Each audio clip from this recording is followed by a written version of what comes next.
उड्डाण बंद. काय म्हणतात? उड्डाण बंद.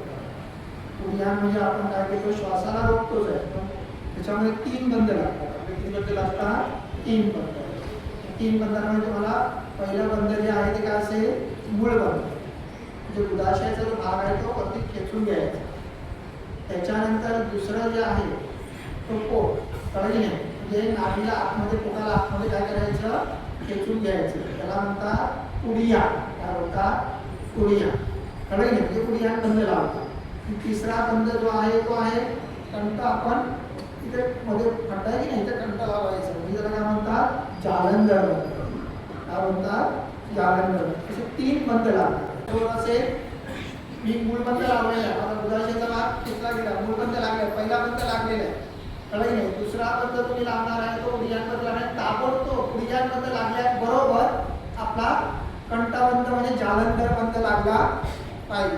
अपानवायू आहे तो, ते अपानवायू आहे.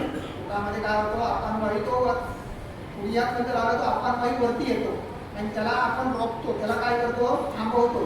आणि तो वायू जो आहे तो आपल्या शरीराच्या डायजेशनची क्रिया, पचनशक्ती, वीर्यदोष वगैरे जे काय आहे त्याला तो मजबूतपणा आणतो. म्हणजे ना म्हातारपणी पण तारुण्याचा अनुभव येतो. सुरकुत्या वगैरे पण नाही ना, ते येत नाही. म्हणून ज्या काही गोष्टी करतात की नाही, आपण हठयोगी आहोत. मी आधी सांगितलेलं आहे की आपला अभ्यासक्रम अतिशय जबरदस्त आहे.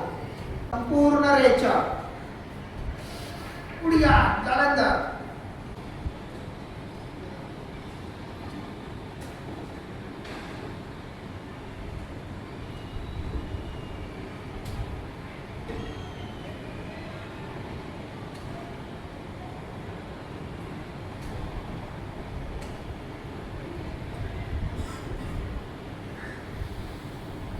दिलं, सोडलं, श्वास भरला.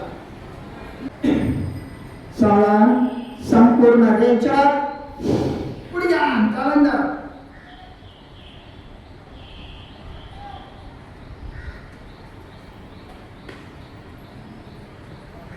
आपापल्या कॅपॅसिटी प्रमाणे थांबा.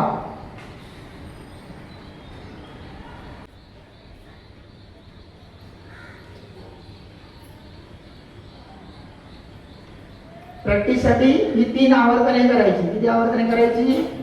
3.